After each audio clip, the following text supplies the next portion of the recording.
Boa tarde a todos. Em nome do IEP Paraná, agradecemos a entrada de todos os interessados no assunto, né? Um assunto bastante polêmico e interessante, que é a parte realmente de retirada e colocação do ar, né? Em salas limpas, em época de Covid.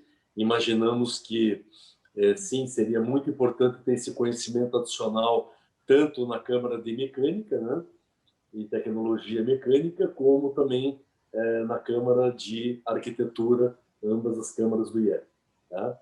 Então, em nome do nosso presidente Horácio e nosso diretor técnico, o Ferruccio, damos boas-vindas a todos. O IEP está agora com o site novo, né? É só entrar iep.org.br, temos o site novo com toda a programação até o ano que vem, com todos os cursos em todas as câmaras técnicas ao qual foram marcados com antecedência essas palestras. A finalidade é nós trazermos um assunto up-to-date. Amanhã, por volta das 10 horas, 11 horas da manhã, essa mesma palestra ela estará disponível dentro do nosso link no nosso canal YouTube, né?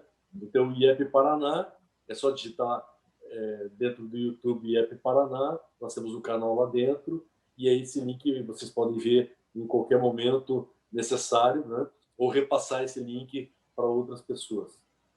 Juntamente com a nossa Câmara Técnica, vocês também podem entrar, tem o convite, né, para vocês se inscreverem no nosso canal do YouTube e também se inscrever no nosso canal, no nosso grupo de WhatsApp também, para poder estar participando e opinando com assuntos pertinentes à Câmara Técnica. Né?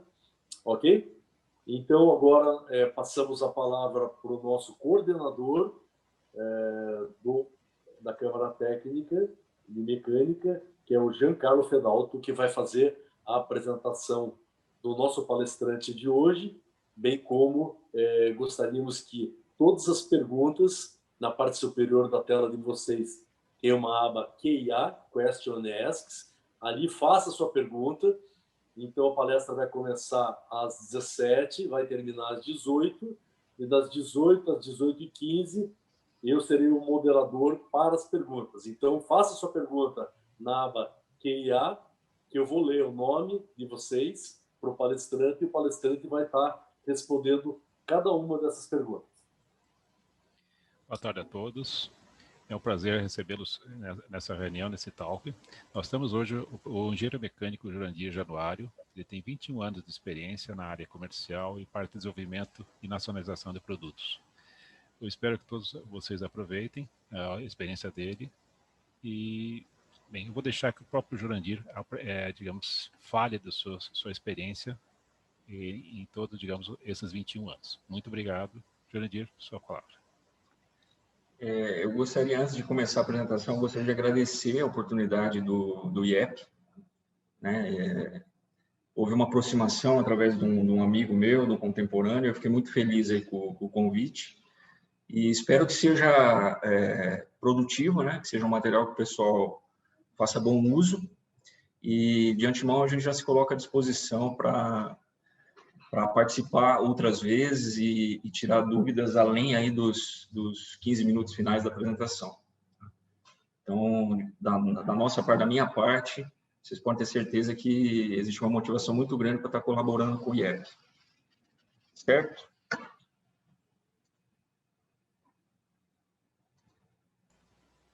Vamos lá, então.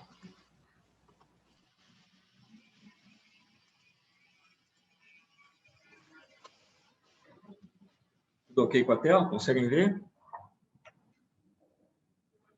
Perfeito. Perfeito, perfeito. Então, tá. Bom, o assunto hoje nós vamos falar sobre salas limpas.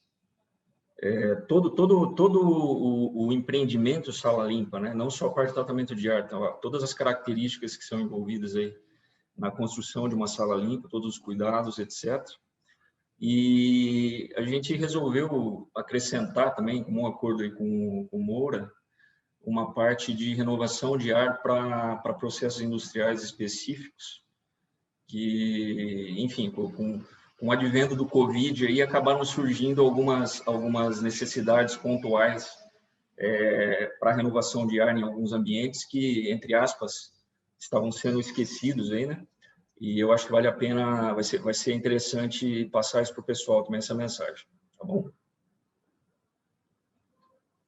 Falar um pouco do meu currículo, da minha atuação. Então, eu sou formado pela Universidade Federal do Paraná, sou da turma de 95, me formei em agosto de 99, me especializei em produção industrial pela Universidade Estadual de Londrina, e um pouco mais tarde eu fiz um MBA em gestão comercial. Enfim, ao longo da carreira acabei saindo um pouco da área técnica, fui migrando para a área de vendas técnicas, né? E assumindo alguns cargos de gestão, etc. Então, foi um ponto assim de interseção na minha carreira no sentido de fazer uma MBA em gestão comercial. Então, desses 21 anos de formado, eu passei muito tempo dentro de multinacionais, sempre na área de HVAC, Heat Ventilation, Air Conditioning e Refrigeration, né? Então, todo esse espectro, essa parte termodinâmica que envolve ar-condicionado, climatização e refrigeração, ela faz parte aqui do nosso dia a dia e acabou sendo a veia por onde eu caminhei aí dentro da minha carreira, né? Em 2011, eu saí da multinacional e junto com um grande amigo, um irmão que eu tenho aí fora da família, a gente acabou fundando uma empresa e estamos juntos aí desde então e seguindo na mesma área, né? E, enfim, numa toada muito legal, muito boa. Então, de 2011 em diante, já se passam aí 8 anos, a gente está aí nessa nova fase de empreendedor e entre altos e baixos, graças a Deus, estamos mirando sempre para o alto e a coisa vem dando muito certo. A empresa em questão é a GTEC, né? Então, o nosso negócio é fornecer engenharia aplicada para essa área de tratamento de ar como um todo, focado inicialmente na parte de controle de umidade, rigoroso, né? Mas mais recentemente ampliando aí a atuação, fornecendo equipamentos e serviços para toda a área de tratamento de ar, não só pontualmente para desmutificação. Então, é um trabalho muito legal, muito prazeroso que a gente vem fazendo aí ao longo do tempo. Até, talvez eu queira um pouco o protocolo aqui, mas vou falar alguns segundos sobre a empresa, né? Então, a gente está localizado em Londrina, no Paraná, temos escritórios comerciais em Curitiba e São Paulo. Estamos aí completando 10 anos de atividade já como empresa e 8 anos como indústria, né? Hoje a gente tem um site de aproximadamente 1.000 metros quadrados e dentro do mercado nacional de unidades de tratamento de ar customizadas, ou seja, um segmento bem específico, bem especializado, disputando contra algumas multinacionais grandes, aí a gente consegue ocupar 30% do mercado. E o nosso foco de trabalho é muito direcionado na área de produção de alimentos,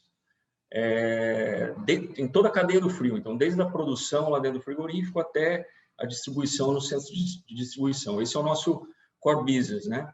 E como trabalho adicional, ou seja, mercados agregados, onde a gente também está buscando uma participação, tem a parte da indústria farmacêutica, armazenagem de medicamentos e por aí vai. Fala um pouquinho da empresa, alguns dos nossos clientes.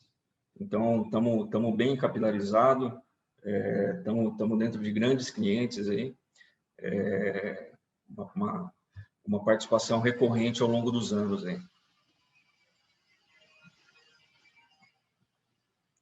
Bom, falando sobre o conteúdo da apresentação propriamente dito, né? Então, já dei um briefing lá atrás, mas seguindo aqui o roteiro, a parte de salas limpas, então vamos falar da parte de conceitos, vamos passar por condicionamento de ar, toda a parte que abrange aí as atenções aí para a prevenção de contaminação, os subsistemas e componentes desses equipamentos e serviços que compõem aí o tratamento de ar para salas limpas, né? Vamos então detalhar um pouquinho melhor o que tem embaixo de tudo isso. O ambiente de produção, ou seja, quais cuidados que a gente tem que ter com relação à proteção do produto, proteção dos operadores, proteção do ambiente como um todo. Vai ter um exemplo ali de distribuição de equipamentos ao longo de uma planta, onde você tem tratamento de ar completo. E vamos falar muito da parte de filtragem. É um tópico pesado aí dentro da parte de salas limpas. E no final da apresentação, vamos dar um overview, porque é um assunto muito extenso, poderia ser até específico de uma segunda palestra, a parte de tratamento de ar em indústria de alimentos dentro da cadeia do frio. Ou seja, o que está acontecendo dentro da cadeia do frio hoje, o que está sendo aplicado, quais são os conceitos, quais são os cuidados, algumas coisas que devem ser seguidas e que estão sendo perseguidas hoje pelos nossos clientes, no que tange aí a renovação de ar e controle de contaminação em geral. Bom, normas aplicáveis. Temos várias normas aplicáveis aí para a parte de sala limpa e renovação de ar. Acho que não é o caso a gente ficar falando individualmente sobre elas, mas fica aqui para o registro, né? Então, dentro da ABNT,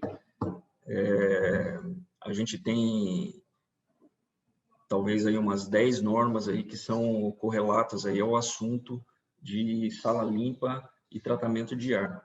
E vai passando desde a parte de classificação, especificação de equipamentos, especificação de como deve ser o projeto, premissas, etc., como você deve operar, a parte de teste e validação de elementos de filtragem, cuidados com a instalação, ou seja, depois do projeto, como você deve fazer a execução, e por aí vai. São normas extensas, né? Para falar individualmente cada uma delas, aí a gente precisa de talvez um dia para falar de cada uma delas. São normas bem detalhadas e são, vamos dizer, a linha de ação que qualquer projetista, qualquer empresa que se preste a fazer esse serviço deve tentar seguir para que tenha um resultado positivo lá no final.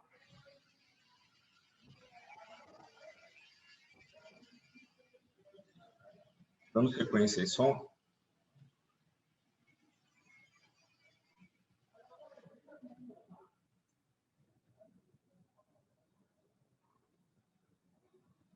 Desculpa aí, vamos lá. Só pedindo para diminuir o barulho lá da fábrica. Parte de qualidade do ar interior. Deixa eu passar aqui para baixo. Então, a qualidade do ar interior, para qualquer tipo de sala ou de edifício, enfim, ela está diretamente ligada à contaminação que vem do ar exterior.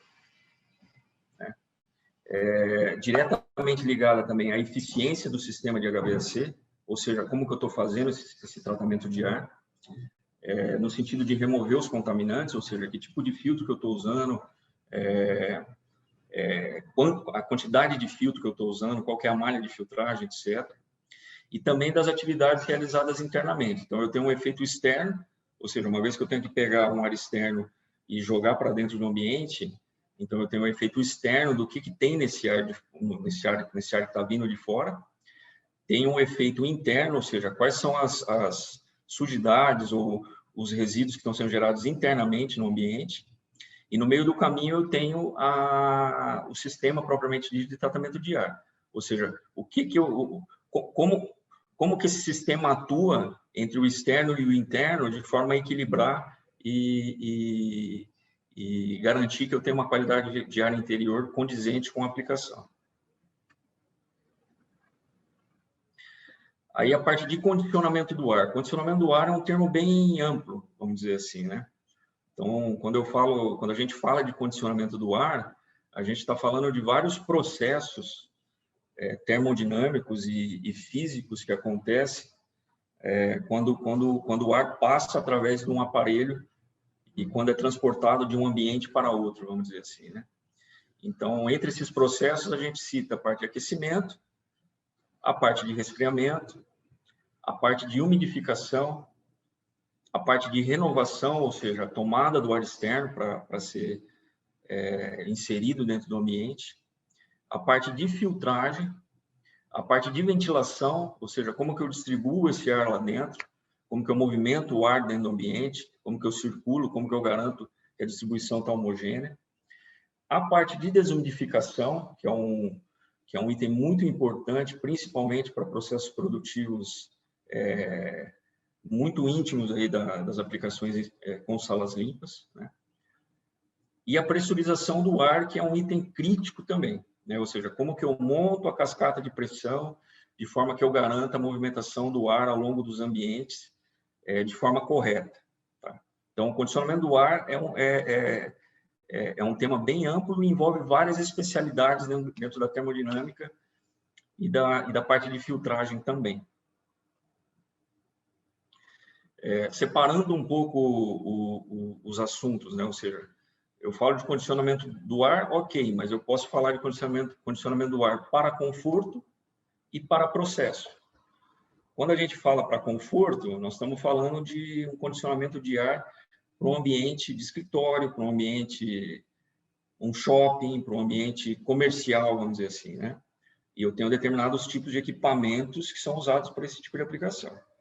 Quando eu falo de processo, aí eu estou falando em garantir determinadas condições num processo produtivo para que eu possa efetivamente produzir o que eu preciso, seja ele um medicamento, seja ele um alimento, seja ele um componente elétrico, enfim. Né? Então, são outras tratativas, outras condições de controle. Né? Da parte do ambiente de produção, a gente divide em 3 segmentos, né? Então, imagine que eu tenho um ambiente de produção a ser controlado. Estou produzindo alguma coisa lá que precisa ter um controle no ambiente para que eu consiga fazer a operação. Então, a gente divide em 3 caixinhas, né? Ou seja, a proteção do produto, né, que está ligada à parte de tratamento de ar diretamente, ou seja, prevenção da contaminação, prevenção da contaminação cruzada, ou seja, levar o ar de uma área suja para uma área limpa, o controle efetivo das condições termodinâmicas, ou seja, quanto que eu tenho que ter de temperatura e umidade naquele ambiente, de forma que eu proteja o meu produto, no sentido de estar produzindo ele corretamente. A segunda caixinha é a proteção dos operadores, né? Ou seja, como que eu posso garantir que os operadores estão protegidos contra particulados nocivos ou contra fumaça? Como que eu posso garantir que as condições ambientais estão adequadas para os operadores, né? E a terceira caixinha é a proteção do ambiente por si só, né? Como que eu posso descartar resíduos, como que eu posso levar o ar de exaustão para fora com a filtragem correta para não ter contaminantes, como que eu posso tratar os efluentes. Então, são as 3 caixinhas que a gente considera aí como as matrizes aí para o quesito de ambiente de produção. Aí, voltando aí para a parte de conforto, apenas para exemplificar, a gente tem o carro-chefe de mercado, muito comum, muito conhecido de todos aí, que são os equipamentos split, né? Os splits comerciais, existem alguns splits industriais, mas, enfim, são equipamentos muito restritos quando você fala em uso para processo, uso dentro de indústria, enfim, né? Eles têm uma outra finalidade. E por que eles não servem para determinados processos? Então, tem do lado esquerdo da tela aí, vocês vão ver alguns itens elencados que apontam aí os motivos para que a gente não use equipamentos comerciais para processos industriais. Então, a parte de filtragem não é adequada, né? Então, você não tem ali o nível de filtragem adequado para um processo. Você tem muito acúmulo de micro-organismos no filtro. Não tem renovação de ar, ou seja, o processo de aplicação é basicamente recirculação. Então, isso é até uma, entre aspas, aí uma briga, uma discussão muito grande que existe ao longo dos anos, né? Ou seja, por que efetivamente não se fazem projetos para conforto, onde existe uma renovação de ar efetiva. Né? Por que no nosso país a gente não segue as normas aí, técnicas de forma adequada, né? Enfim, mas isso é um outro capítulo, não vamos entrar nele agora, mas esses equipamentos eles não prevêem renovação de ar, só recirculação. Você não tem como controlar diferencial de pressão entre as áreas, uma vez que eu não tenho o controle do quanto que eu estou pegando de ar externo, quanto que eu estou recirculando, eu não consigo montar uma cascata de pressão no projeto. Então, é impossível eu controlar, eu falar quanto de ar que eu vou deslocar de uma sala para outra, né? Não existe isso. E apesar de reduzir a umidade do ar, naturalmente, porque existe um processo de resfriamento, para nós, principalmente aqui, o pessoal que está no meu mercado específico, que está acostumado com controle de umidade efetivo, controle de umidade rigoroso, né? Então, não tem como você ter controle de umidade efetivo com um aparelho que só resfria e ventila, né? Então, é muito complicado.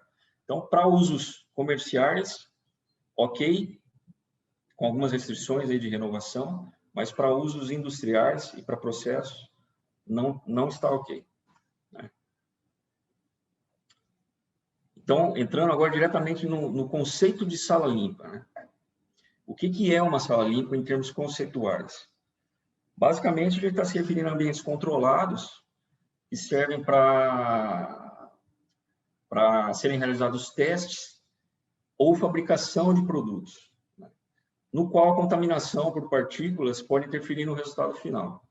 Então, é até muito fácil de imaginar, né? Como que a gente vai produzir um medicamento ou como que a gente vai produzir determinado tipo de alimento se eu não tiver um controle rigoroso de particulados no ambiente onde ele está sendo produzido, né? Idem para a parte de teste, né? Determinados testes. Como que eu posso fazer determinado teste com algum tipo de produto se eu não tenho um controle efetivo com relação à contaminação, etc. Então, a sala limpa deve ser um ambiente que minimiza ao máximo a inserção e geração e retenção de partículas, né? Basicamente, esse é o conceito, o pilar conceitual de sala limpa.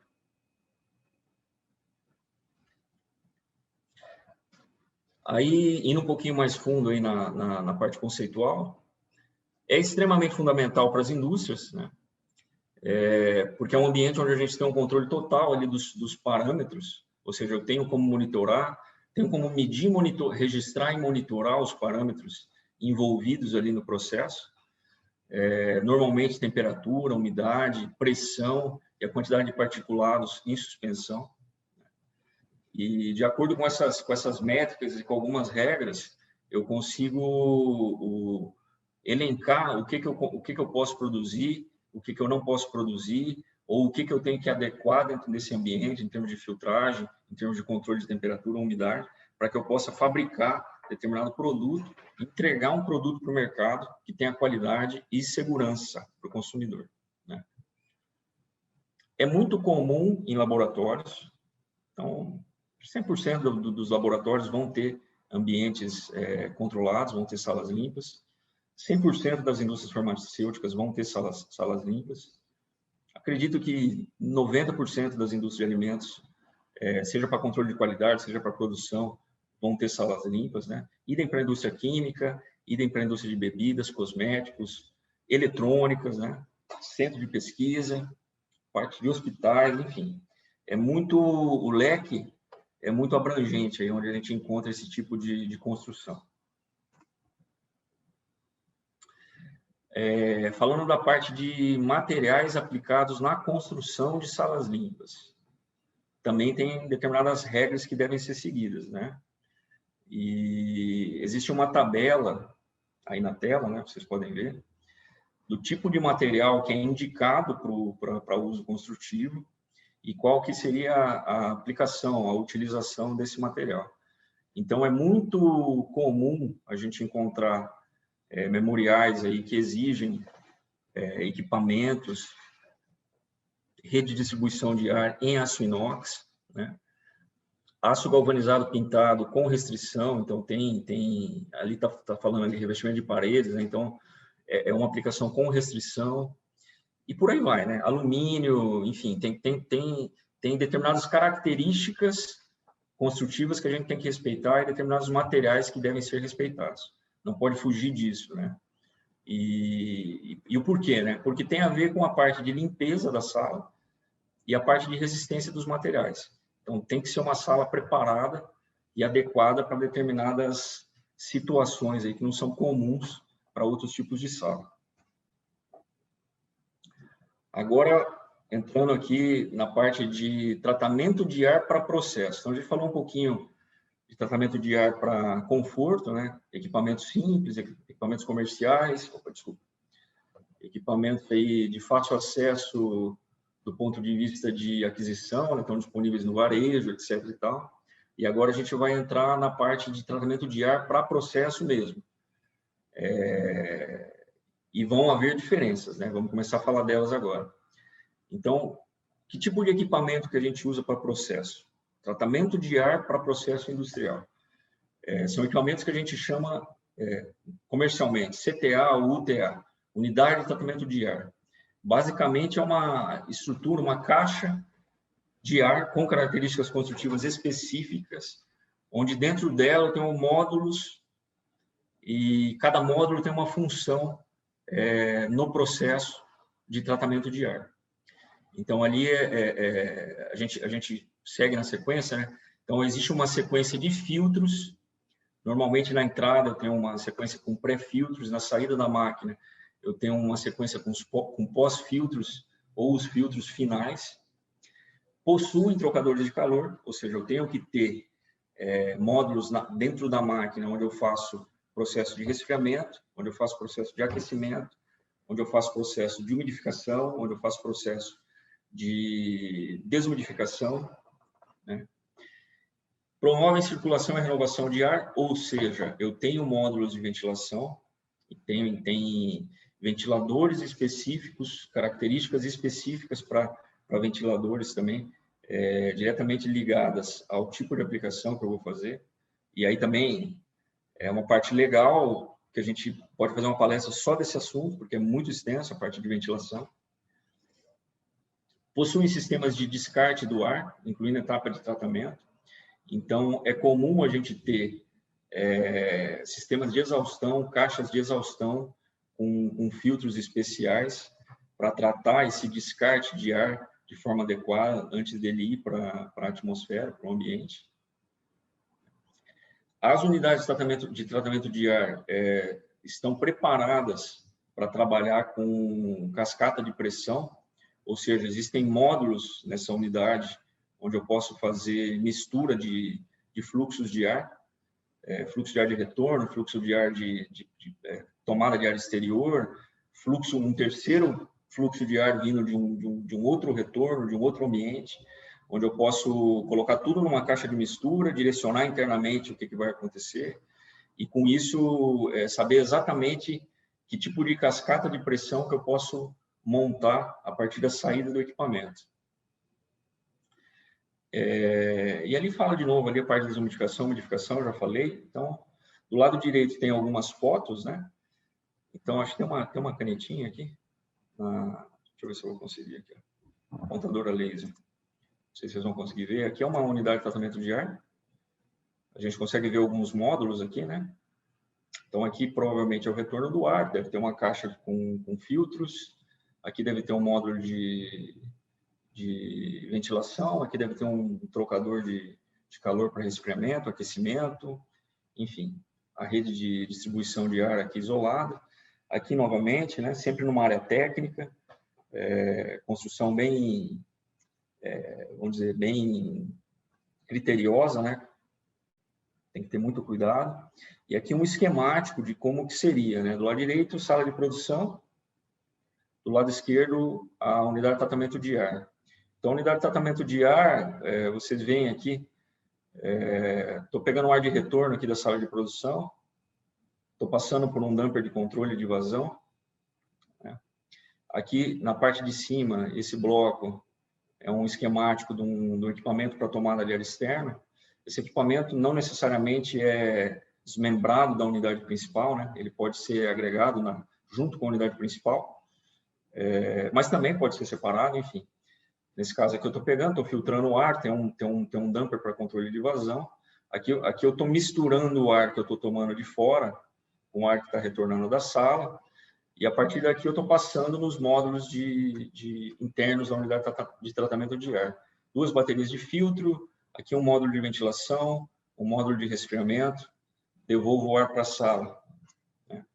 Como eu estou pegando um ar externo, no balanço de pressão, esse ar externo ele tem que sair por algum lugar. Então, ele pode sair por frestas, dependendo do projeto, e nesse caso específico, ele está saindo por... Está sendo usado um equipamento específico aqui para exaustão, né? Para fazer esse descarte do ar, de modo que fique a sala de produção, fique ou em equilíbrio de pressão, ou com pressão positiva, ou com pressão negativa, dependendo do projeto, da cascata de pressão para o processo em específico. Tá? Então, o módulo de descarte do ar aqui também, ventilador, um damper com regulagem, e aqui é um filtro, né? Enfim, esquemático bem legalzinho, aí dá para entender bem certinho. Aqui aparece uma alimentação de utilidades para o trocador de calor, né? Então, o trocador de calor ele pode ser alimentado por água gelada, no caso de resfriamento, por água quente ou por vapor saturado, no caso de aquecimento, ou até mesmo por sistemas de expansão direta, né? Sistema de refrigeração com expansão direta e sistemas de aquecimento por resistências elétricas, né? Então, existem várias possibilidades aí. Cada projeto pede tem um apelo e tudo isso deve ser analisado. Requerimentos para o produto.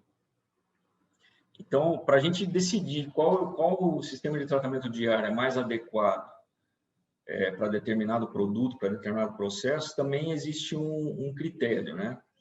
Então, dependendo do tipo de produto, esse critério é mais rigoroso ou menos rigoroso.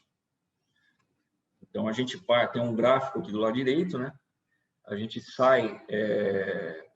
parte de equipamento ditos como não estéreis e vai até processos assépticos.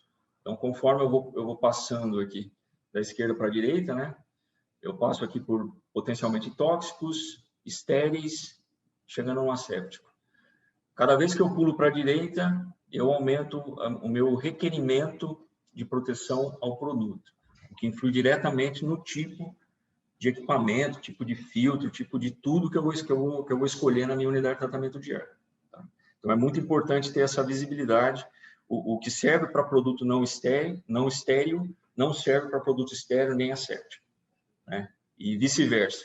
Eu usar uma unidade de tratamento de ar classificada para produto asséptico, aplicar ela para um produto não estéril, eu estou matando uma formiga com um canhão, né? Então, o contrário também é verdadeiro.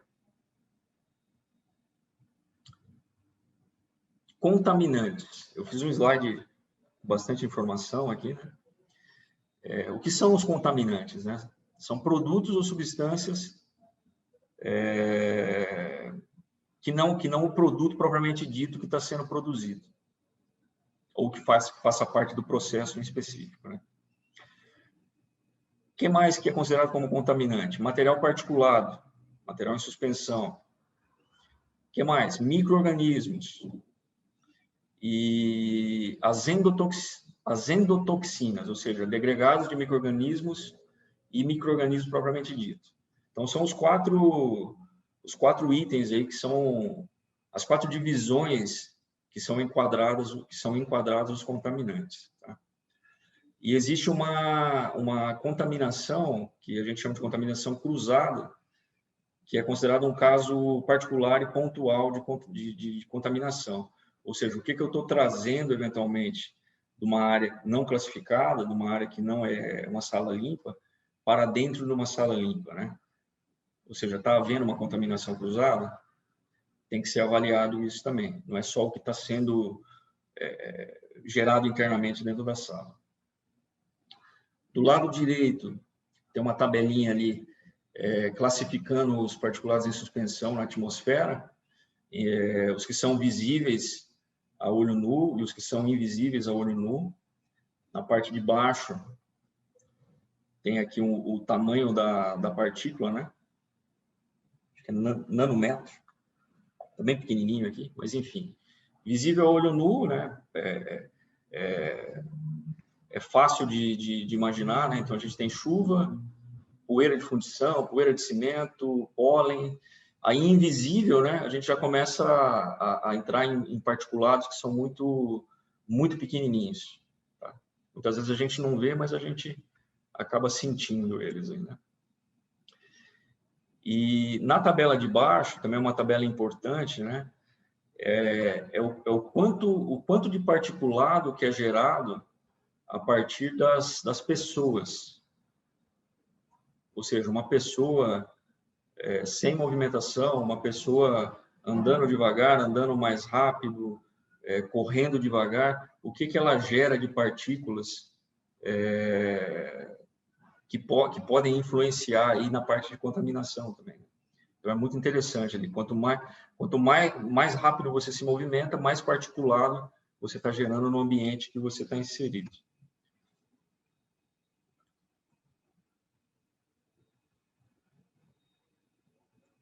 Então, vamos lá. Parâmetros que influenciam na proteção do produto contra a contaminação.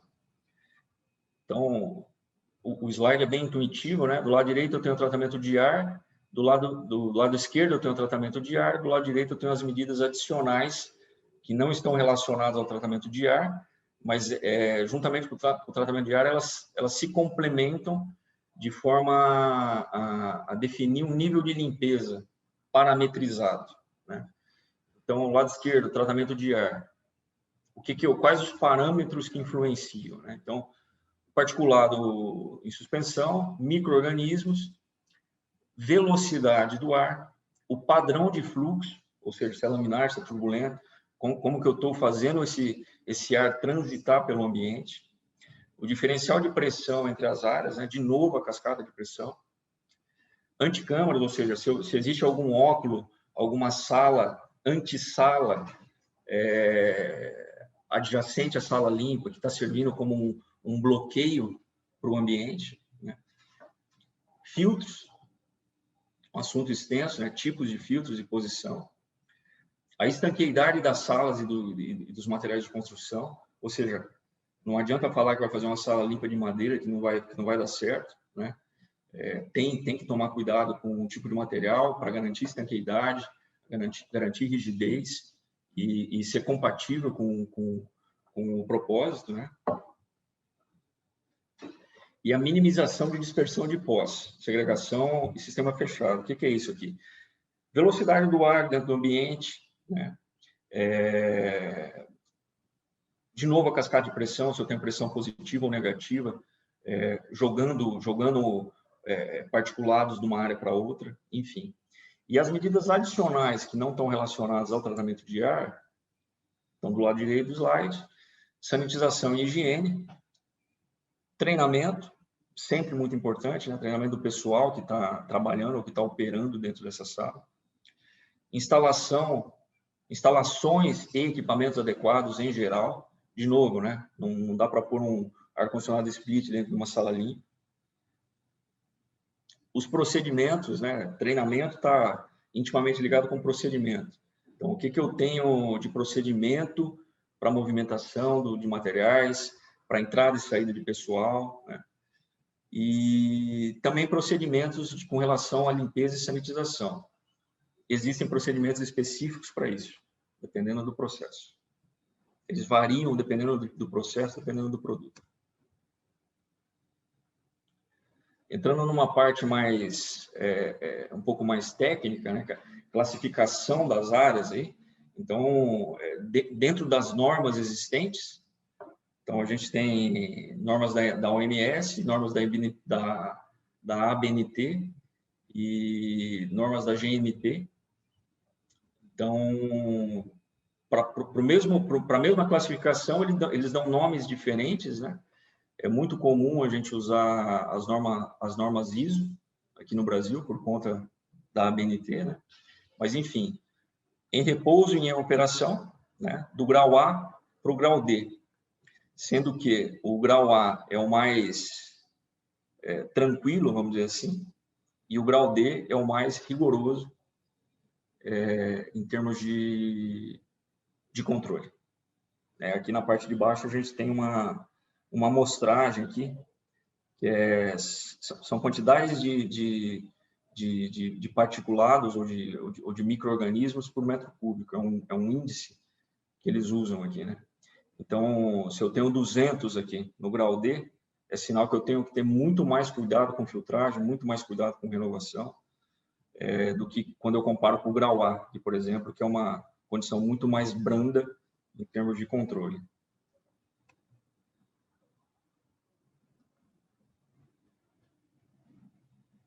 A gente falou um pouquinho de fluxo de ar agora há pouco, né? Aqui tem um esquemático, o título do slide é Padrões para o Insuflamento, né? Ou seja, como que eu posso fazer um insuflamento de ar na sala controlada, no ambiente controlado, na sala limpa, né? 3 tipos, basicamente, né? 3 tipos, basicamente. 2 tipos, basicamente, né? Turbulento e laminar, ou unidirecional, sendo que o turbulento se divide em 2. Então, o número 1 aqui você vê um fluxo turbulento, onde ele abre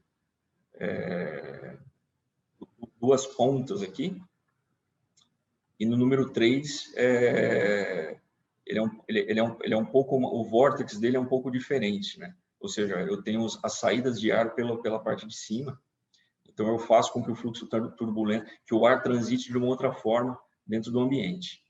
E o fluxo laminar ou unidirecional são fluxos que são ajustados a partir de dispositivos como grelhas, etc.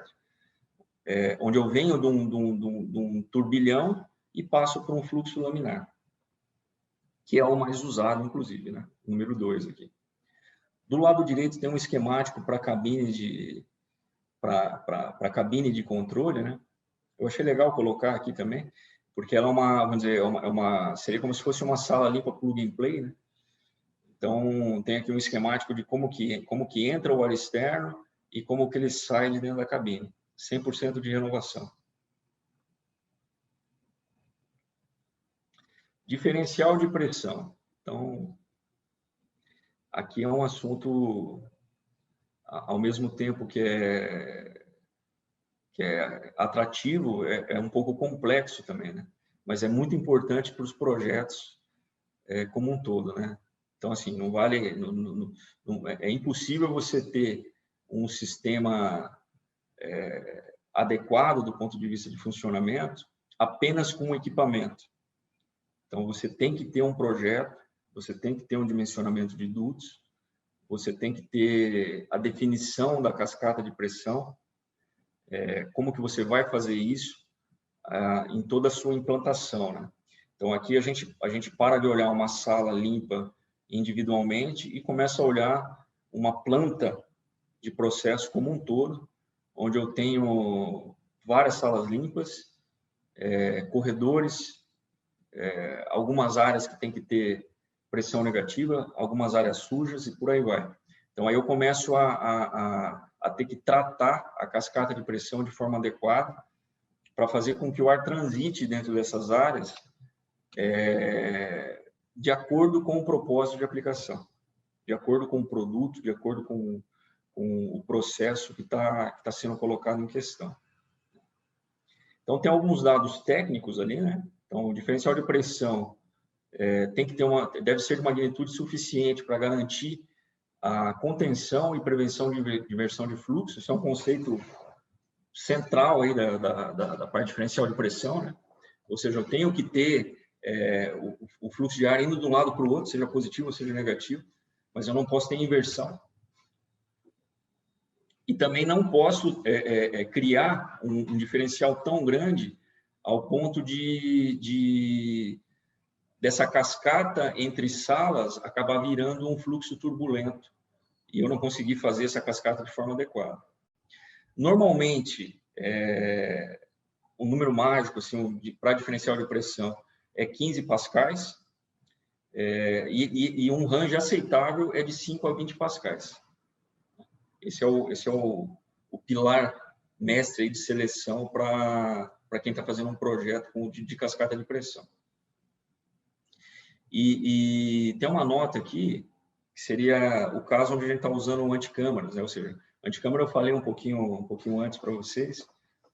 Anticâmara nada mais é do que uma antessala adjacente, onde você faz uma parte do bloqueio termodinâmico, bloqueio do fluxo de ar para a sala principal. Então, em locais onde eu tenho essa anticâmara, como ela serve já como um parapeito, vamos dizer assim, termodinâmico e de fluxo de ar, eu posso trabalhar com diferenciais de pressão menores, porque eu já estou cuidando um pouco disso pelo fato de eu ter a anticâmara. Tá? Do lado direito aqui, está bem pequenininho, mas é uma implantação de uma indústria, né, onde eu tenho várias salas limpas, e aqui tem uma legenda com cores, né? Cinza é pressão negativa, ou seja, o ar está entrando para dentro da sala. Branco é pressão neutra, ou seja, o ar está em equilíbrio, não está entrando nem está saindo. Verde é levemente pressurizado, para esse caso aqui eu tenho mais 12 pascais, então eu tenho algumas salas aqui que estão com pressão positiva e estão levando esse ar, estão movimentando esse ar de um lado para o outro. Em laranjado aqui, magenta, sei lá que cor é essa, enfim, uma sala um pouco mais pressurizada, azul claro um pouquinho mais pressurizada e roxo mais pressurizada ainda. Então, assim, sem entrar no detalhe do porquê, né, porque daí ficaria muito técnico, mas são salas classificadas de formas distintas, com pressões definidas também de formas distintas, de forma que no contexto geral de aplicação eu tenha a cascata adequada para a planta como um todo. Beleza? E aqui tem um exemplo aqui.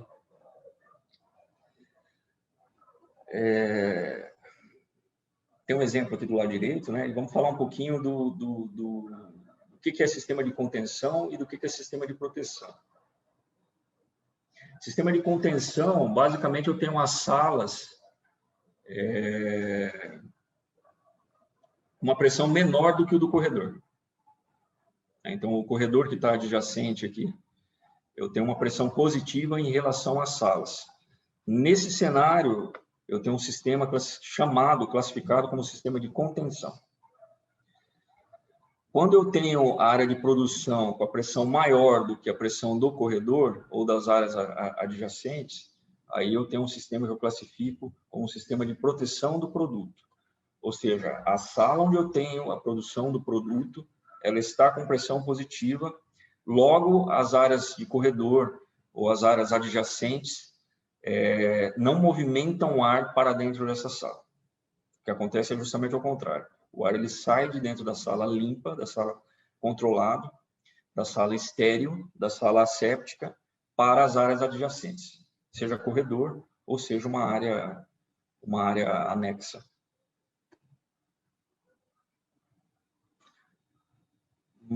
Uma tabela muito conhecida e muito usada pelo pessoal que faz projeto aí nessa área.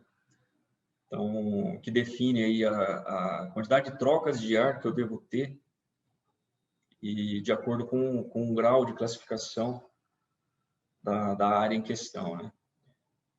Então, saindo aqui do grau D para o grau A, eu vou do número de trocas menor para um número de trocas maior.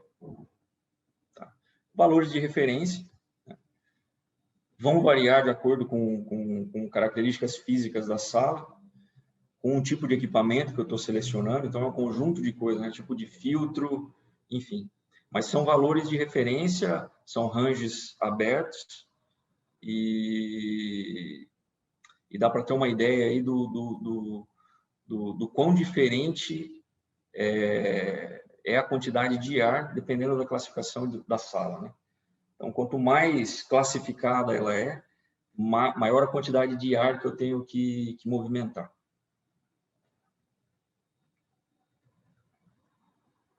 Aqui é a mesma planta que eu mostrei agora há pouco, só que a gente está distribuindo as AHUs. A HU é é UTA, né? Só que a sigla em inglês é Air Handling Unit. E em português é Unidade de Tratamento de Ar. Então, eu tenho aqui, talvez ali umas 20 AHUs espalhadas ao longo dessa planta de processo. Então, cada cor ali define uma HU. E cada HU vai ter uma característica específica atrelada ao resultado final que eu quero para aquela área. Tá? Então, é só para dar uma ideia aqui do que pode ser feito, quantidade de equipamentos que são aplicados para uma planta aqui de médio grande porte.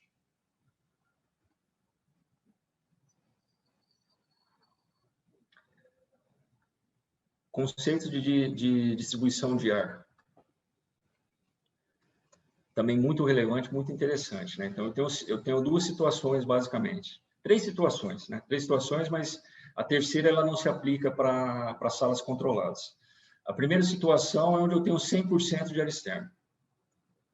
Ou seja, eu vou pegar todo o ar que vai para dentro do ambiente, eu estou pegando de fora. Estou pegando da atmosfera, eu estou pegando do ambiente externo. Então, a gente fala que tem 100% de renovação. Tá? Do lado esquerdo, a gente tem um esquemático, onde eu tenho uma unidade de tratamento de ar, eu estou pegando o ar externo, passando por todos os módulos de tratamento, estou jogando dentro da sala de produção controlada, e do outro lado eu tenho uma unidade de exaustão, onde eu estou tirando o ar que eu insuflei. Tá? 100% de ar externo. Existem casos, vou dar um exemplo aqui para vocês. Sala de invase de produtos em pó, sala de manipulação de produtos em pó, manipulação de corantes ou compostos aromáticos, enfim. Me passa na cabeça aqui vários clientes, tenho certeza que o pessoal está assistindo aí que trabalha na área ou que trabalha aqui na empresa, também está pensando em vários clientes, é muito comum, né? Situações onde a gente não pode retornar o ar para a unidade de tratamento de ar, por motivos óbvios aí, né? Óbvios, até mesmo para a questão de preservação do próprio equipamento, né? Dependendo do tipo de produto que eu tenho na sala, se eu retornar ele para o equipamento, eu acabo tendo problema aí com componentes físicos, né? Trocador de calor, filtro, ventilador, etc. A segunda situação, do lado direito, é uma situação onde eu tenho parte do ar retornando da sala, a gente chama de recirculação, e parte do ar sendo tomado de fora. Então, até coloquei ali X e Y, né? Porque varia muito também de acordo com a aplicação. Por exemplo, eu posso ter 30% de ar externo, uma máquina de 10 mil metros cúbicos por hora, onde eu vou pegar 3 mil metros cúbicos por hora de ar externo, né? Vou retornar da sala 7 mil metros cúbicos por hora, vou juntar os dois fluxos, uma caixa de mistura, vou transportar a soma disso, que dá 10 mil metros cúbicos por hora, através da unidade de tratamento de ar, vou jogar isso dentro da área de produção, vou jogar os 10 mil dentro da área de produção. Como eu estou retornando 7, obviamente o saldo, os 3 mil, eles vão ter que sair ou através de um sistema de exaustão dedicado, ou através das frestas. Ou seja, a gente pode controlar a cascata de pressão colocando uma unidade de exaustão, né? Com mais ou com menos vazão, para que eu fique com mais ou menos pressão positiva dentro da sala. Então, a gente combina um percentual de ar externo com um percentual de ar de recirculação. E o terceiro cenário, só para constar, porque não é o caso aqui de sala limpa, é um cenário onde eu tenho 100% de recirculação. Também é usado em alguns processos industriais onde não é necessário renovação e nem cuidados com cascata de pressão. Tá? Mas, volto a dizer, não se aplica para salas limpas. Agora, um assunto aqui legal aqui, para quem gosta aí da parte de controle de temperatura e umidade, né? Unidade de tratamento de ar para processo industrial. Invariavelmente, você vai ter que controlar a temperatura e umidade. Vai ter que controlar a temperatura e umidade. Em diferentes níveis, de diferentes formas, mas vai ter que controlar. Então, falando especificamente de salas limpas, o que remete diretamente a ambientes com controle um pouco mais rigoroso, mais específicos, né? Então, a gente tem que tomar muito cuidado, ter muita atenção com o controle da umidade. Como que eu vou fazer isso? Como que eu vou produzir um medicamento numa sala controlada, onde eu tenho que ter 20 graus e menos de 30% de umidade relativa? Como que eu faço isso, né? Eu não faço isso com um sistema de resfriamento e aquecimento puro e simples, muito menos com um ar-condicionado que eu compro online no Magazine Luiza, né? Não tem condição. Então, a gente passa a entrar numa seara de produtos muito específicos, muito especializados, que até a origem é o nosso core business principal, a origem da nossa empresa aqui, que são os desumidificadores que utilizam a tecnologia do rotor dessecante. Então, assim, 100% das indústrias farmacêuticas, produção de medicamentos sólidos, produção de efervescente, 100% unidade de tratamento de ar com rotor dessecante integrado. Ponto, né? Então, é uma matéria bem legal, uma matéria bem extensa também, né? Basicamente, a gente tem um trocador de calor que é chamado de rotor dessecante, comercialmente, tecnicamente também, né? Onde eu consigo índices de umidade muito baixos na saída do equipamento.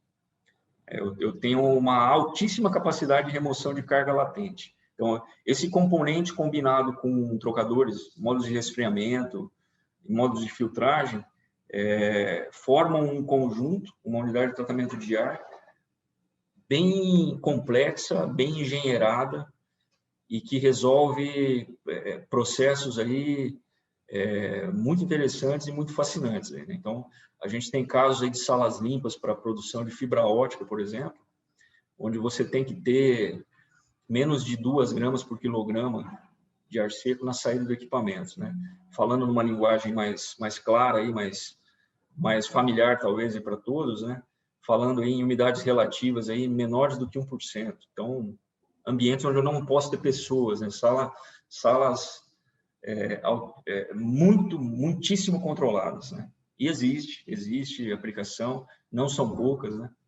E então, assim, seja por uma ocasião extrema, situação extrema, que é essa que eu acabei de citar, seja por uma situação um pouquinho menos extrema, que é a produção do medicamento, seja por uma situação normal, vamos chamar assim, onde eu tenho que ter menos de 50% de umidade relativa, basicamente você vai cair na mão do rotor dessecante, né? Acima de 50%, aí você consegue trabalhar de outras formas, mas ainda assim tem que se avaliar a parte de eficiência energética do conjunto. Então, existem pontos a serem considerados que lá na conta de custo-benefício vão ser favoráveis ao uso do sistema com rotor dessecante, mesmo acima de 50%. Então, vale a pena explorar, tem que tomar cuidado com isso, né? Além do componente propriamente dito, né? Existe toda a parte de instrumentação, instrumentos de medição e registros que são feitos, acompanhamento, ou seja, o que eu tenho que controlar dentro dessa sala, né? Quais as variáveis que eu tenho que controlar e como que isso vai influenciar na operação do equipamento propriamente dito, né? Como que eu tenho que regular, quais são as estereses, quais são os set points que eu tenho que pôr, de forma que eu tenha um equilíbrio entre a operação do equipamento e as condições de controle que eu tenho que ter na sala. Então, é um conjunto de instrumentos aí que trabalham junto com o equipamento para fazer esse controle e monitoramento. Enfim, e por último ele fala aqui, último item, da parte de qualificação, né?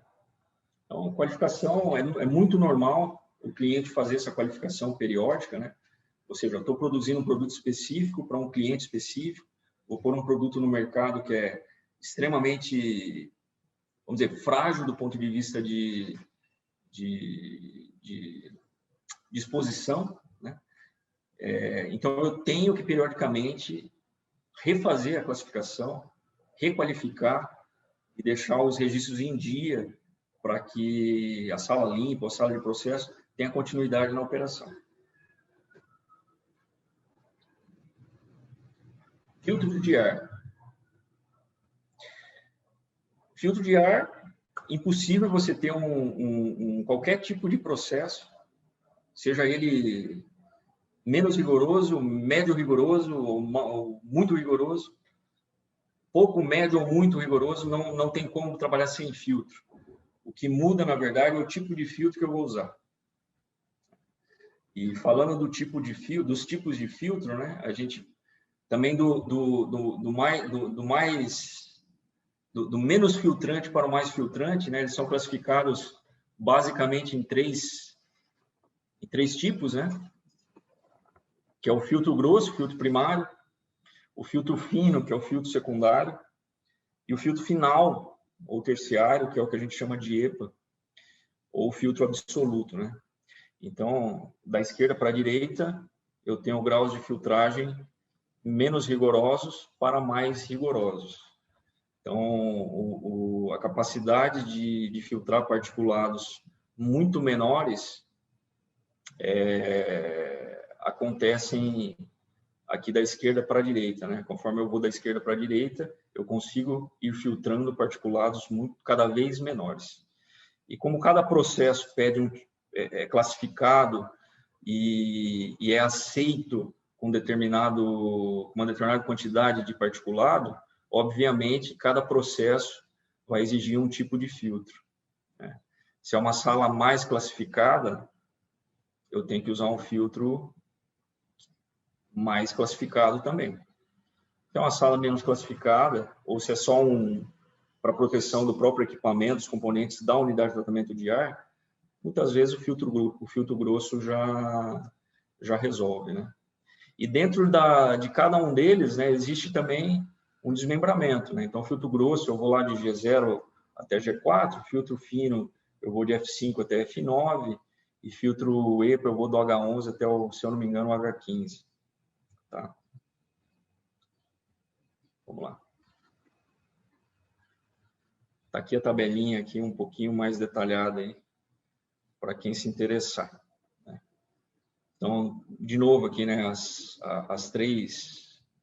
Aqui, na verdade, nós estamos só com a ABNT, mas são as três versões, né, ou seja, as atualizações, né?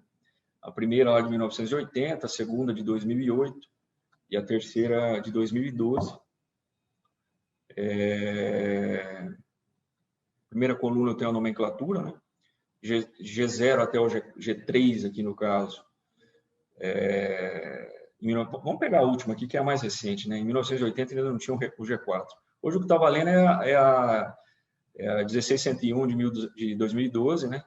Então o filtro grosso começa no G1, vai até o G4. Aí eu tenho o filtro fino, né? Que é dividido em médio em M e F, né? Então eu vou do M5 até o F9, de 1 em 1, M5, M6, F7, F8, F9. O pessoal da nossa engenharia que está assistindo a palestra vai achar familiar essa classificação, né? E essa tabela de baixo aqui já é específica para filtros, os terciários aqui, né? Os filtros absolutos. Então, onde eu vou aqui está da direita para a esquerda, então vamos lá na esquerda, que é mais recente, aqui é de 2009. Eu vou do E10 até o H14. Tá? Então, aqui você pegar a eficiência dele, né? O H14 aqui ele tem praticamente 100% de eficiência. 100% de eficiência. Então, é muito específico, né? É muito comum para sala limpa de farmacêutica, vai usar aqui o E12 ou o H13. O antigo H11 aqui, né? Eficiências acima de 95%. Isso é muito comum. Para a entrada do equipamento, é muito comum o G3 ou o G4. Para a entrada do equipamento, ou seja, eu estou filtrando o ar de retorno, o ar externo, ele vai passar pelos componentes da unidade de tratamento de ar, e depois que ele passou, antes de ir para a sala, aí eu vou colocar numa bateria de filtro fino, né? Normalmente um F7 ou um F9, e na sequência vou colocar um filtro absoluto. Aqui alguns termos mais populares, vamos dizer assim, né? Um exemplo de partícula, né? Então, o filtro G1, cabelo, né? Então, assim, é um filtro extremamente grosso. E aqui eu vou pólen, esporos, tal. até que o H13 ele tem capacidade de filtrar fumaça de tabaco. Por aí vocês veem aí a capacidade de filtragem que ele tem. E algumas áreas, né, aplicação típica e o que é comum, vamos dizer assim, né? Aqui são áreas comerciais, né? Áreas classificadas tem que ter o H11 ou o H13 no final e ponto, né? Mas áreas comerciais, né? Para supermercado, escritório, biblioteca, hotel. Então, supermercado, alta taxa de renovação, filtro G4, uma maior densidade de pessoas, tem que ter um cuidado um pouquinho mais específico ali. A gente já coloca um filtro fino na saída e por aí vai. Residências não é comum, né, ter filtragem, então, enfim.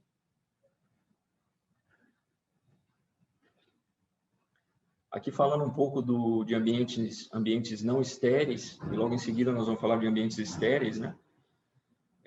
Os níveis, né? Os níveis de classificação com relação à filtragem, né? Então, eu tenho o nível 1, que é uma condição geral, ou seja, eu não tenho que me preocupar, entre aspas, muito com filtragem, né? Ele dá um exemplo aqui, almoxarifado. Eu tenho o nível 2, que são áreas protegidas, vamos dizer assim, onde eu tenho estoque de matéria-prima, eu tenho que ter algum cuidado com degradação ou um cuidado primário com relação à contaminação. Eu tenho o nível 3, que seriam as áreas controladas efetivamente, que daí eu tenho um controle definido, um controle normatizado, que eu não posso escapar. Então, o nível 3 é um nível rigoroso, e onde eu tenho que ter os níveis de filtragem definidos de forma bem atenta, né? Do lado direito, aqui ele já fala dos tipos de filtro. Então, nível 1, filtro G4. Nível 2, filtro G4 combinado com algum tipo de filtro fino, F7, F9. E nível 3, aí onde eu tenho filtro G4 na entrada, filtro grosso na entrada, filtro fino na saída. E na saída, na verdade, 2 níveis de filtragem, né? Sendo um fino e um grosso. E um absoluto, perdão.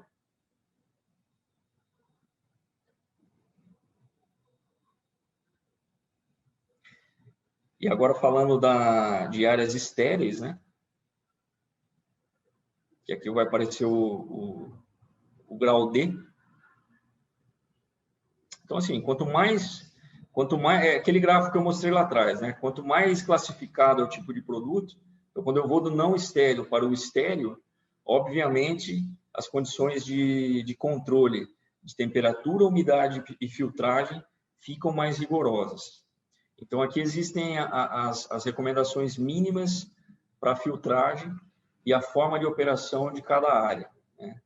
Então, grau D, 100% de ar de renovação. Eu citei agora há pouco salas de envases, salas de produção de produtos em pó, onde eu não posso ter recirculação.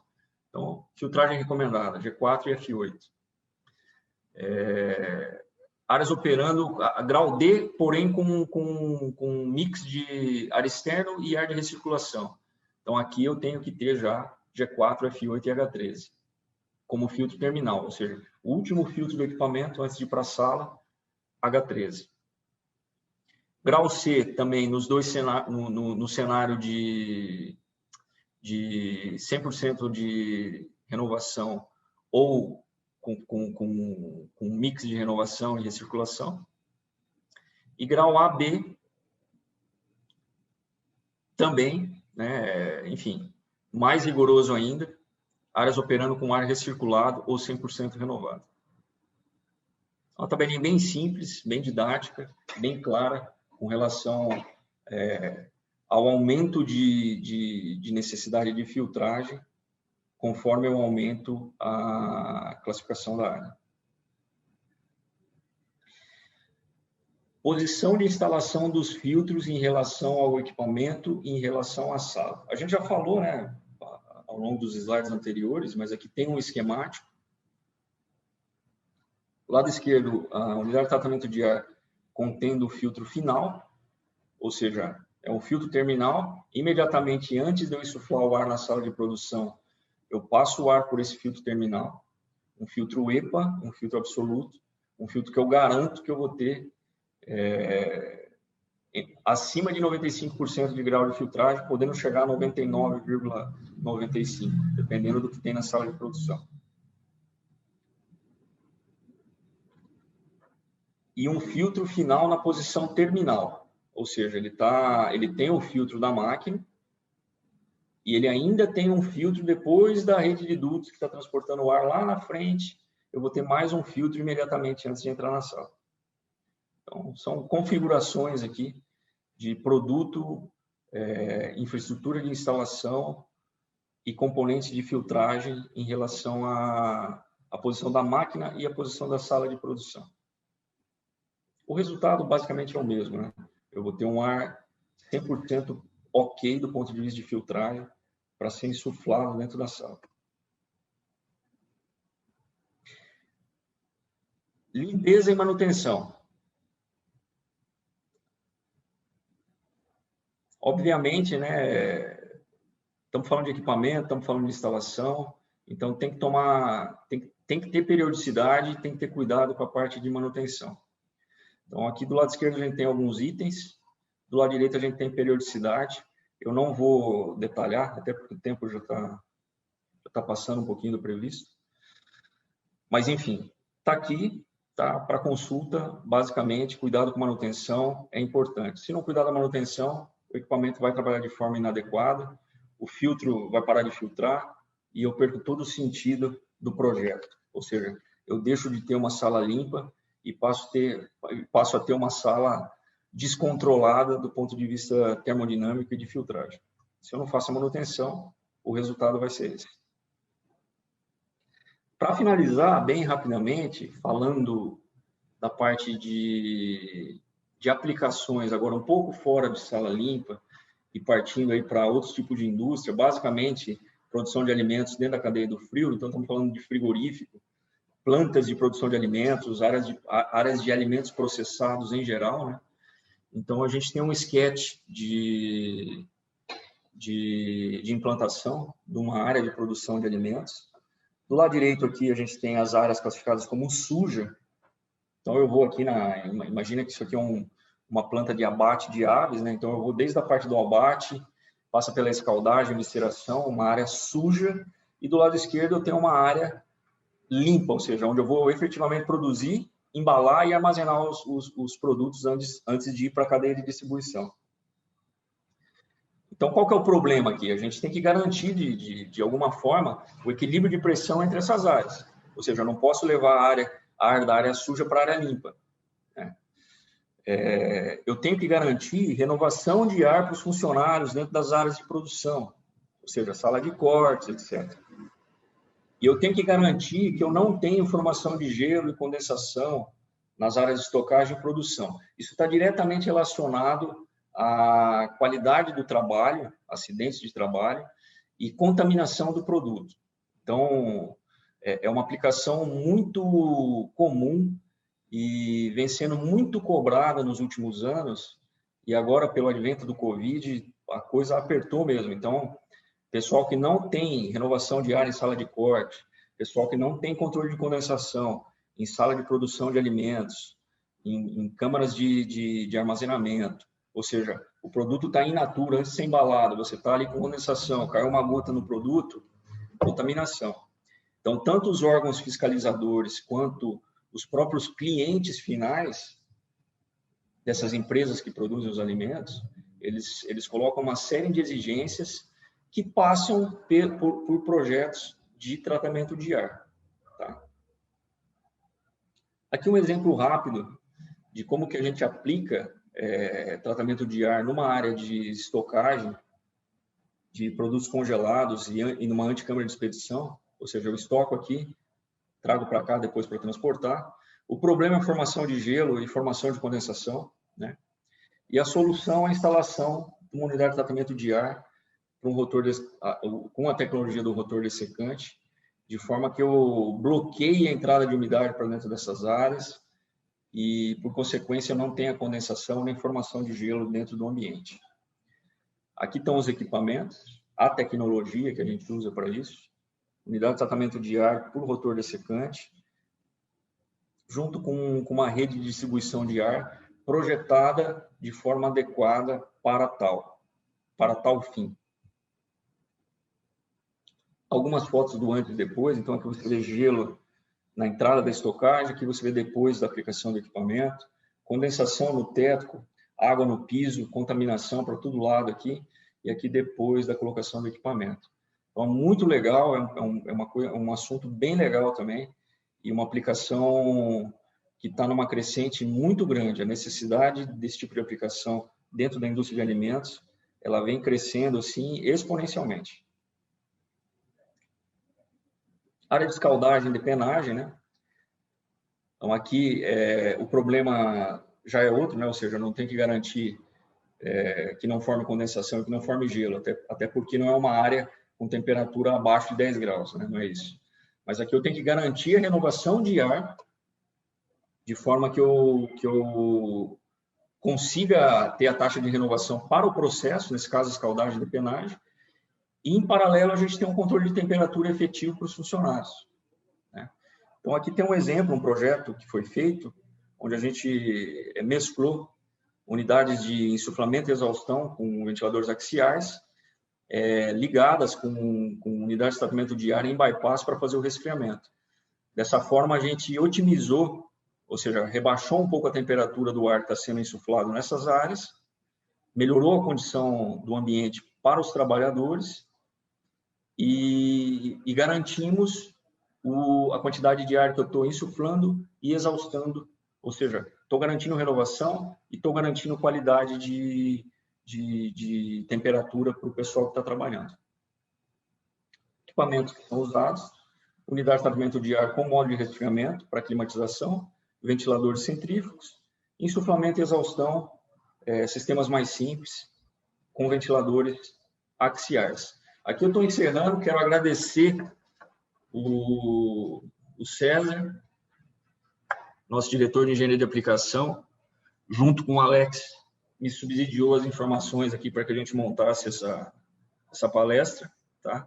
E também agradecer aqui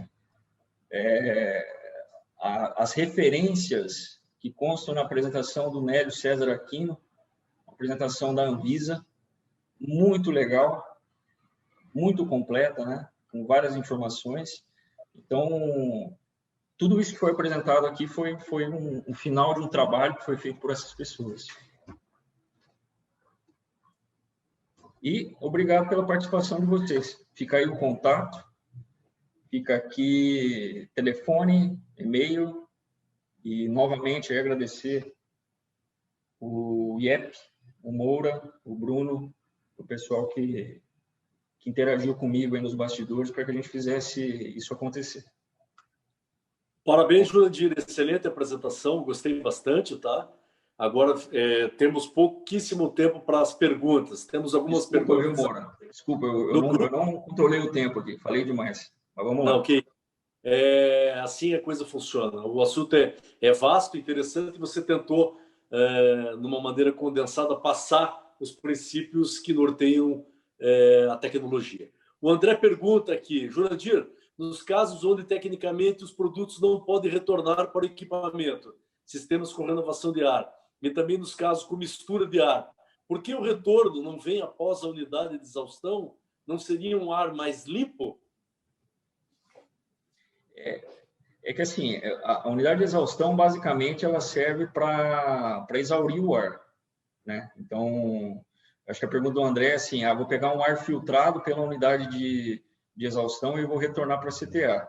É uma ideia válida, mas não é muito comum você ter esse tipo de configuração. Normalmente, você pega o retorno do ar direto da sala e você usa o próprio ventilador que está na unidade de tratamento de ar principal para fazer essa movimentação de ar, né? Ou seja, unidade de exaustão é unidade de exaustão e unidade de retorno continuaria sendo a unidade principal de tratamento de ar. Mas é pertinente a colocação do André, né? Se eu pegasse o ar na saída da exaustão, o ar filtrado, eu em tese, né, eu não precisaria ter um filtro na entrada da minha máquina, no retorno. Né? Mas a configuração, fisicamente, às vezes é difícil de fazer isso. Mas, parabéns pela pergunta. É pertinente, sim. Outra pergunta. O Carlos Alberto pergunta aqui. Jurandir, boa tarde.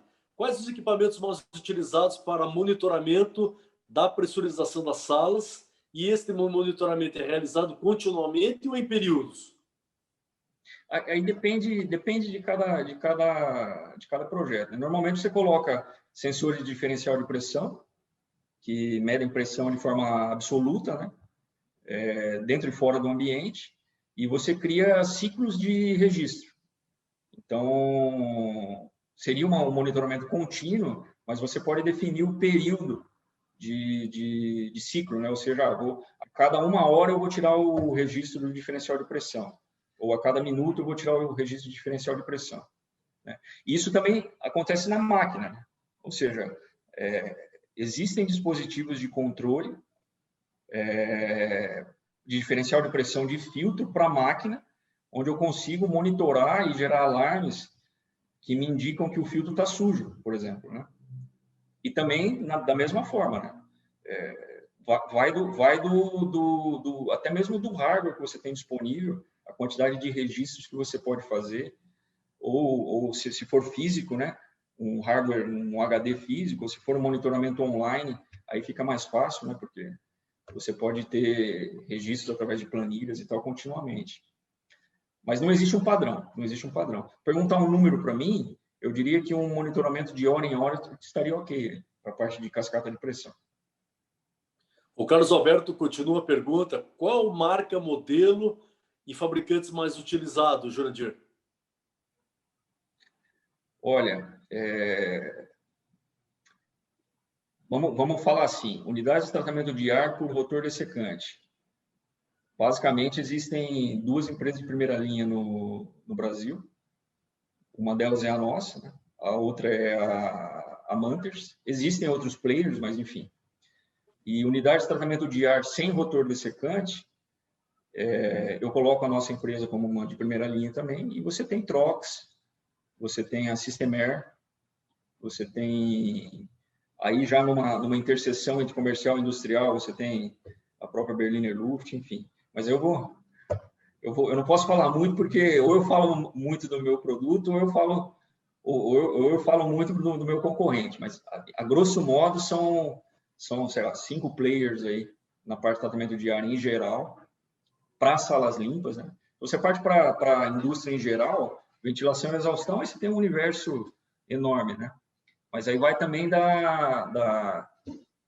do tipo de demanda, né? Tem demanda que é mais simples, tem demanda que é mais complexa.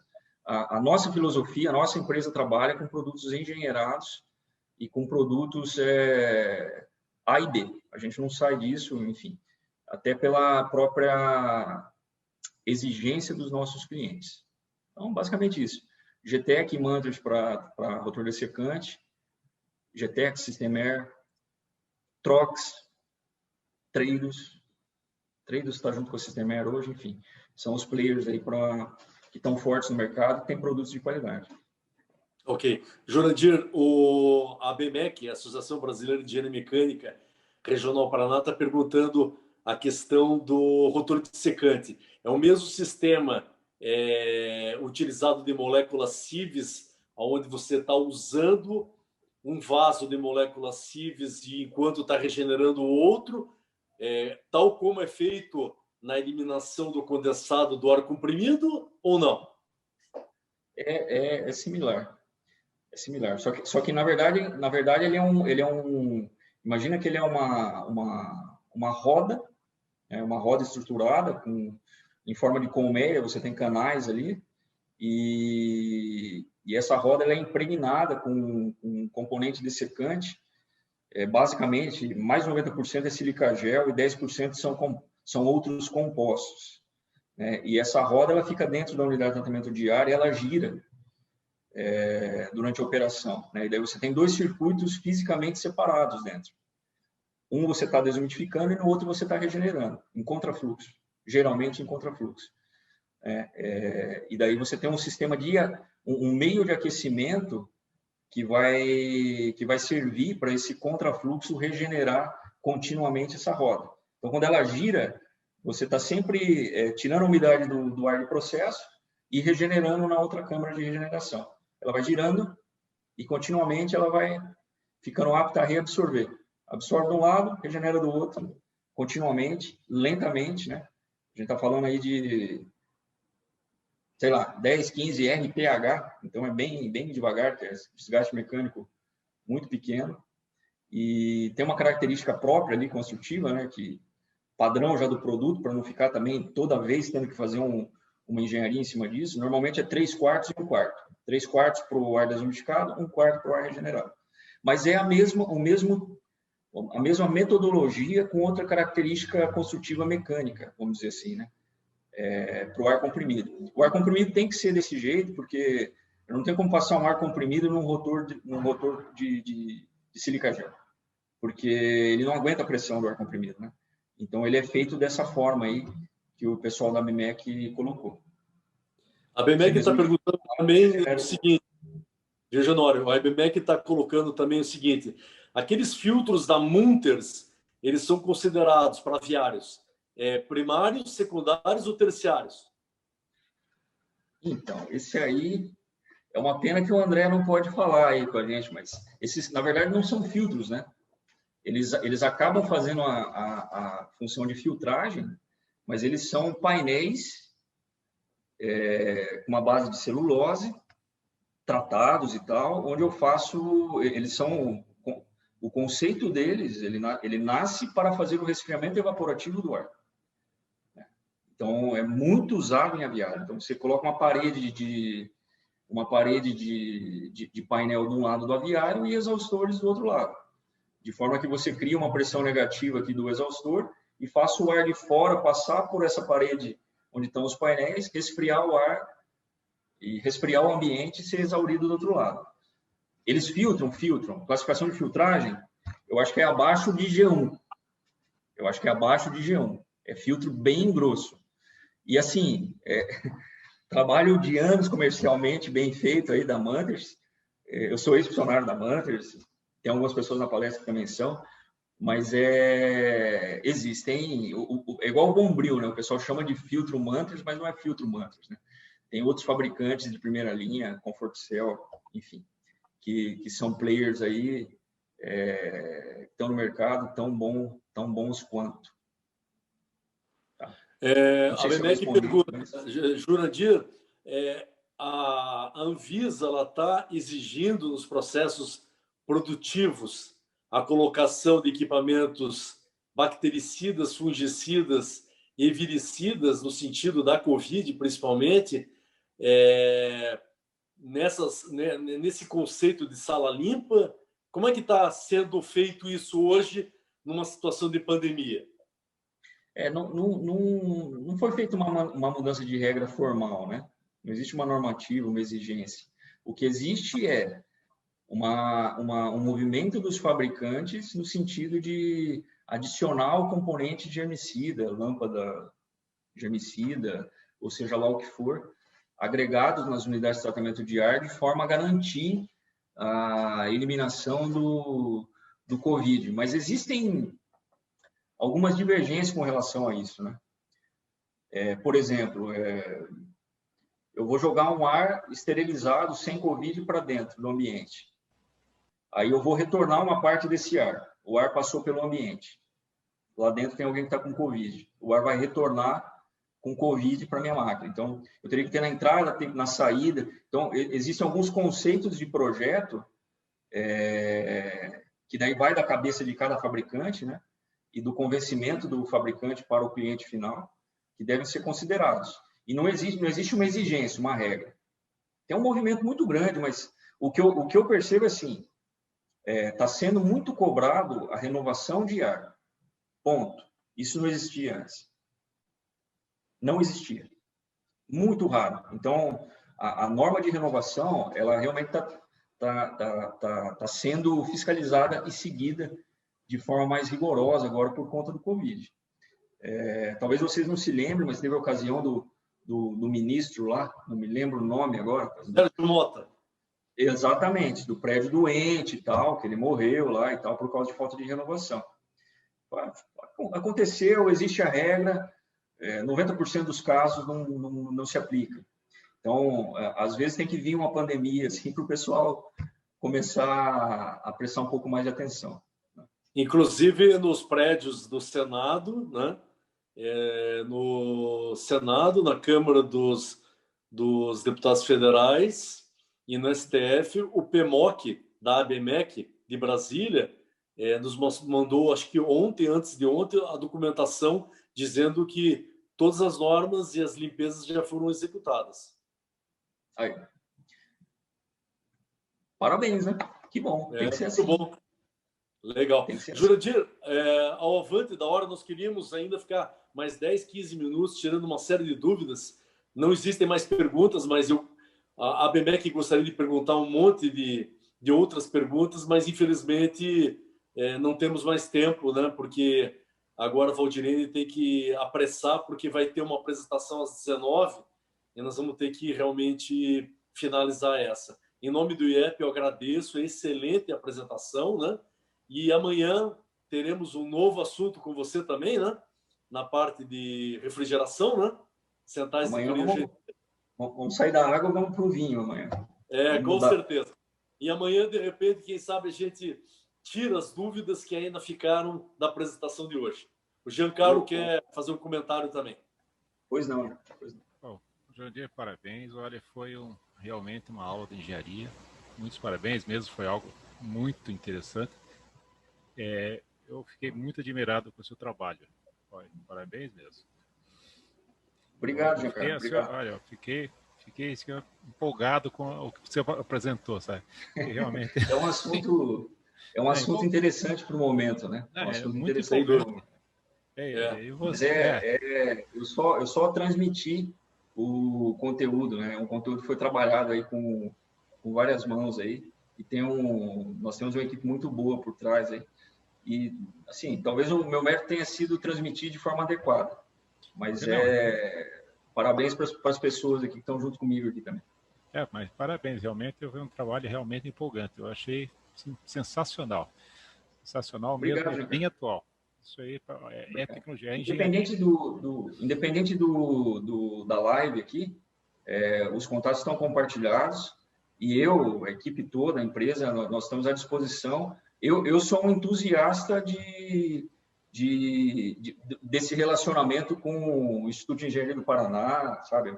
Vocês podem contar com a gente aí, dentro e fora da live aí, para qualquer tipo de demanda, tá bom? Ok. Nós agradecemos. Okay. Muito obrigado, hein? Obrigado, Jurandir. Amanhã nos vemos no mesmo horário de hoje, tá bom? Tá bom.